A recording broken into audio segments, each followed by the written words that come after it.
Thank you, Mr. Chairman. So we're here talking about innovative new financial services companies. And in that context, I want to ask some questions about the data on the cost of financial advice.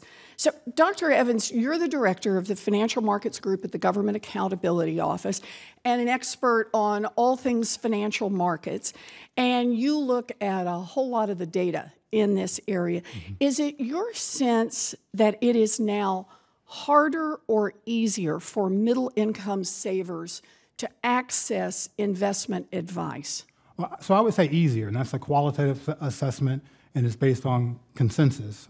Because if you look at traditional wealth management, it takes $250,000 to get in the game, whereas the digital wealth platforms require no minimum or small amount, say $500. And some of these are automated platforms that do things like automatically rebalance the portfolio, which means lower fees. Good. And examples of these include Betterment and Wealthfront.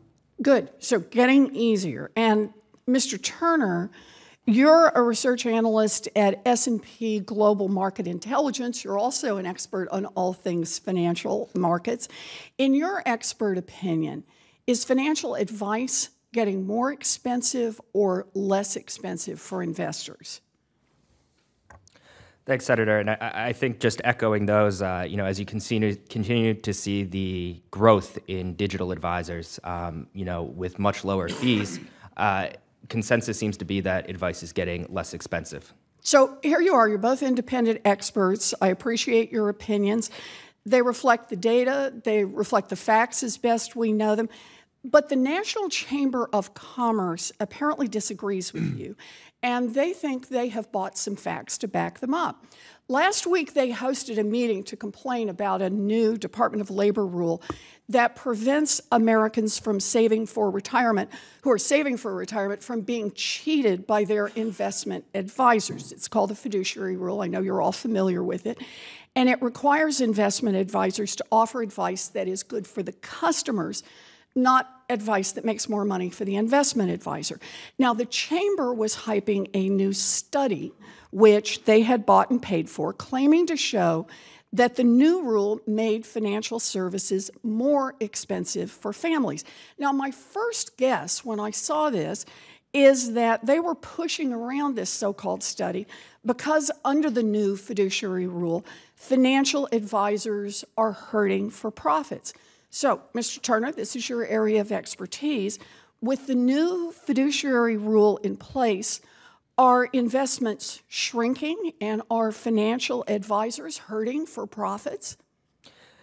Yeah, so that's an interesting question. And I think if you actually look in what I submitted for my written testimony, we predict by 2021 there will be $450 billion in digital advisors.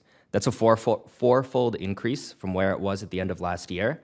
And a lot of that growth is actually being driven by incumbent investment advisors who are looking towards these new technologies. So no longer is it the startups, but it's actually the larger firms that are offering these products. So this is really interesting. So startups are doing well. That's part of what we're learning here. And the CEOs for the large financial firms like UBS and Charles Schwab actually have now told their shareholders in earnings calls that their profits are great and going up with the fiduciary rule in place. So the new rule is obviously lowering prices for consumers. It's shutting down cheating. It's letting investors access new markets. It's great for new financial startups like Betterment. It's good for big guys like UBS. And yet the Chamber of Commerce is running around like a chicken with his head cut off trying to kill the rule.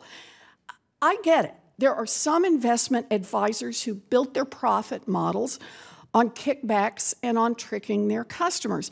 But the fiduciary rule is good for consumers, it's good for markets, it's good for competition, it's good for startups, and it's even good for some of the biggest investment companies.